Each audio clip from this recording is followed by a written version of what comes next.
the Ghana Cocoa Board, together with other cocoa producing countries on the continent, will be establishing an African cocoa exchange to help the continent have some control over pricing of the commodity.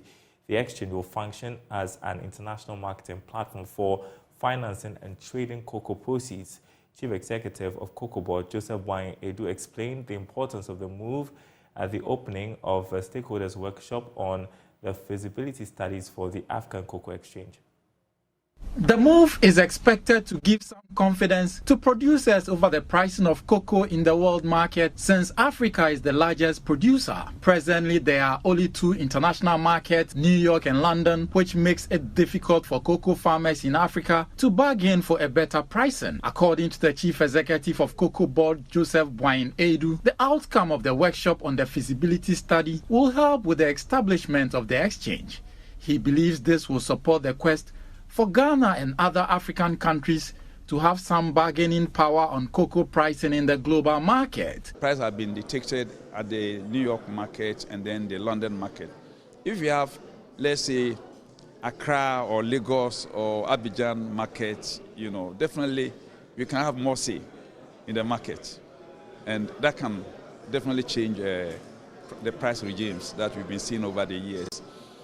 But beside that, let me indicate that the platform will also give us the confidence, the strong confidence that we have lacked over the years. The confidence in the sense that you go into New York market, we are going to a consuming environment. And for that matter, we had little say in the market. Now, if it's based here in Africa, I believe our traders can trade properly and better for us.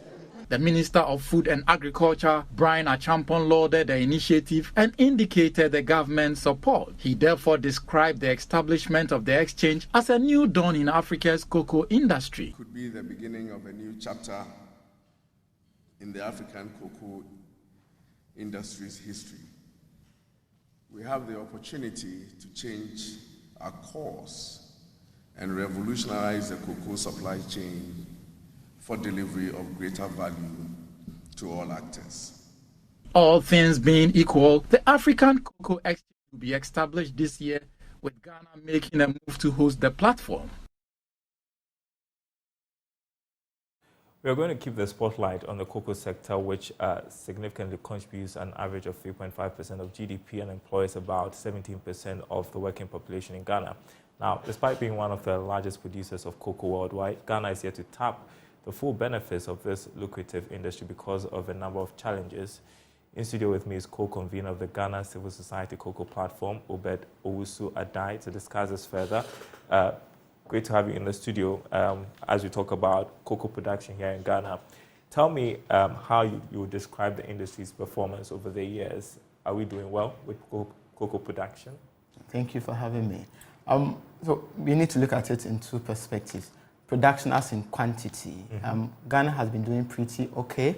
Just that in a couple of years, we have actually dwindled in our productivity. I think a couple of years ago, we hit 1 million metric tons and we're all hailing, we're happy.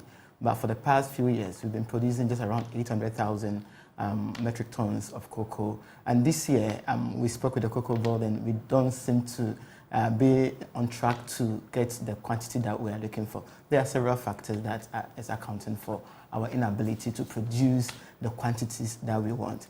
Yeah, so generally, how would you describe the industry in terms of how we are faring right now? For the ordinary cocoa farmer with whom we associate very well with, we are not doing very well. Why do you say that? The ordinary cocoa farmer is so poor. My grandmother is a cocoa farmer and she's still very poor. And I'm sure many cocoa farmers in Ghana would relate to that. Averagely, no cocoa farmer is living on more than $2 a day in Ghana. Then that is the minimum money that you should be able to earn. Additionally, you realize that for a very long time, Ghana, Cote d'Ivoire, and other cocoa producers in Africa, just as the executive director did say, we have been lagging behind because the prices have been dictated by the international market. Yeah. Well, we just saw a story about an Africa Cocoa Exchange. Yeah. Hopefully, it would resolve some of the issues. But your platform raises concerns about legislation, regulations, and policies which are hampering the growth of the cocoa industry. Tell us about some of the issues that you're concerned about. Thank you. One of the major issues is about cocoa pricing and how much goes to the cocoa farmer.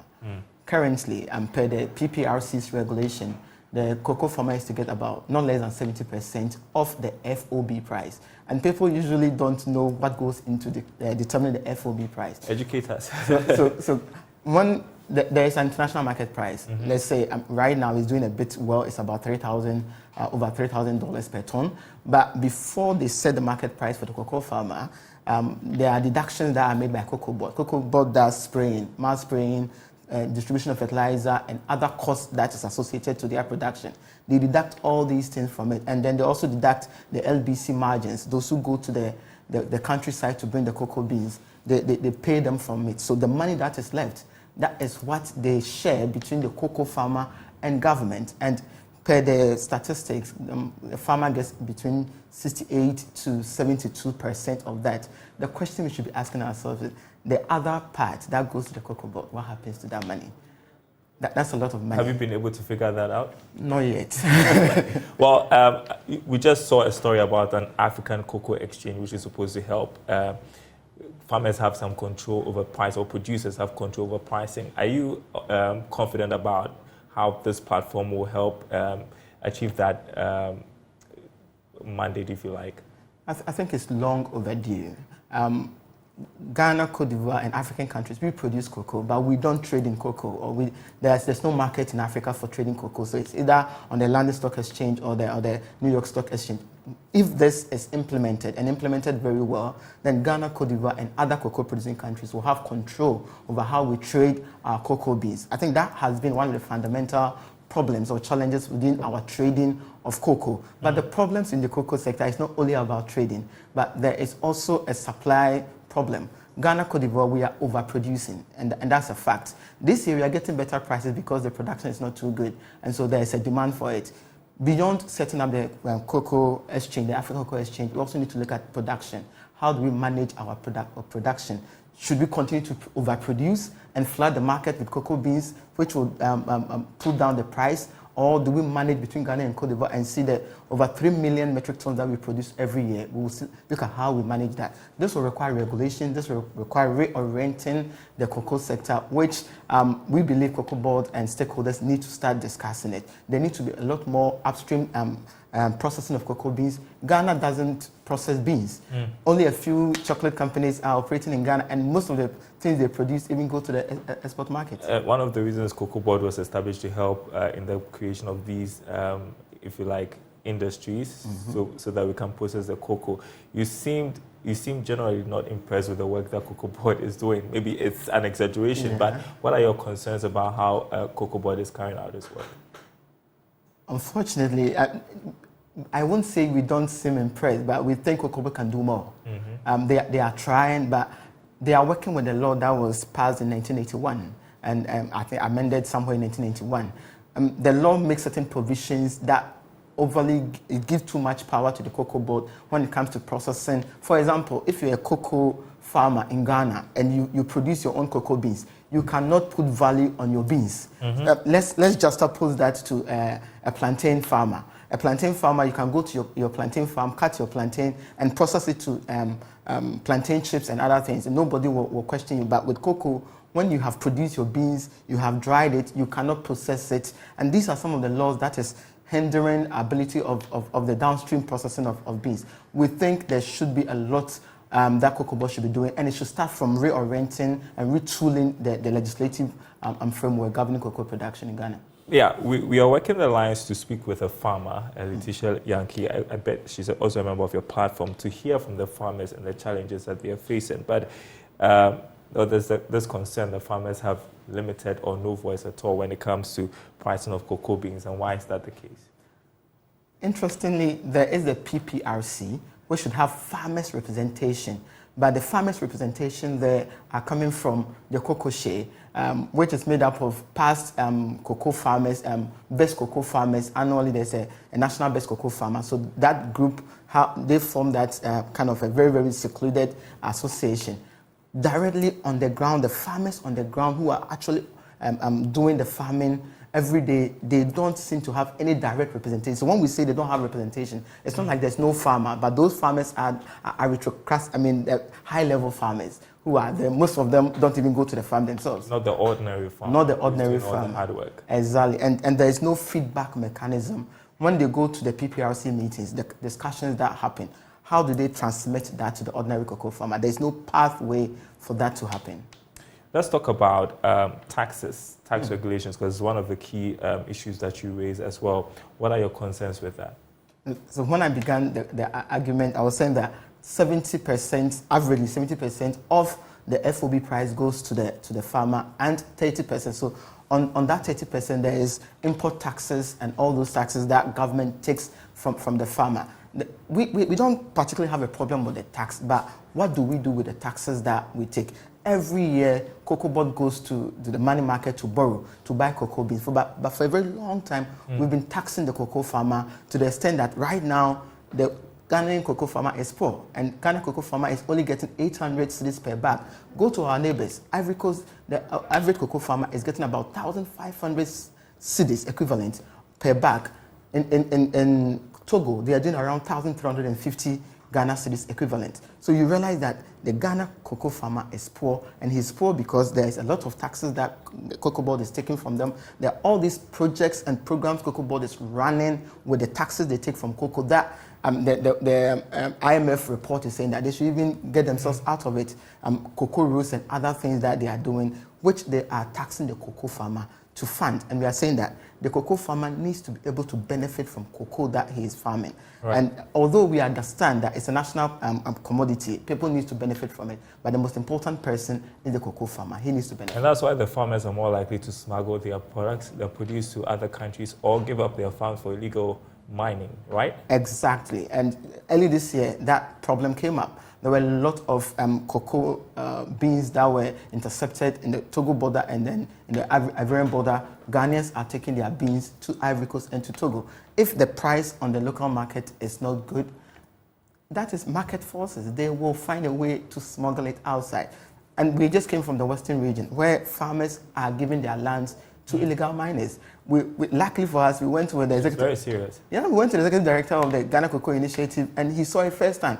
And we spoke with farmers. They are giving their lands to illegal miners. Well, let's talk about solutions. You're seeking. I heard you talk about legislation. You're seeking amendments to that. You're seeking amendments to the tax regulations as well. Tell us about that. Great. So we are saying that currently there are a lot of issues that are happening within the cocoa space that require a multi-stakeholder approach to dealing with. We are not just calling for a legal review. We are saying that let's begin to talk. Let's have consensus. Let's table the issues that needs to be revised or we need to reform, and let's have conversation on it. Let's start from there. When we start from there, the issues of legal problems, the policy inaccuracies and all that will come up, and then we can find a solution to it. Again, we are saying that the cocoa farmer doesn't deserve to be overtaxed. I've been to the Cocoa Board offices, and you realize that there are hundreds of workers, hundreds of thousands of workers there who are taking a lot of money. But the cocoa farmer with whom they are getting the money from, he remains poor in the village. So what is the incentive for them to continue doing the cocoa? They would rather sell it to the oil palm producer, or they will sell it to, they will convert it to oil palm or convert it to rubber. That has started happening. In the Western region, people are converting their farms to oil palm. They are converting it to rubber. If we are not careful, cocoa, which has become the backbone of Ghana's economy for a very long time. Remember when we were waiting for the IMF conversation, we were all waiting for the syndicated loan, cocoa syndicated loan to come in to solve problems. If we are not careful, we are going to lose that opportunity. Right. Have the conversations begun with the various stakeholders? Not yet, but we are hoping that Cocoa Board and the private sector will realize the need to begin the conversation. Under the auspices of the EU, there was this sustainable cocoa dialogue that started, but it got to a point we've not really continued the conversation. I think that was a great entry point, that we get the EU, we get the other developing partners to come together and support in creating that multi-stakeholder platform where stakeholders were engaged. Obed Owusu-Adai, co-convener of the Ghana Civil Society Cocoa Platform. I appreciate your time with us. Let's have a conversation soon. Hopefully things will be much better. And that's all.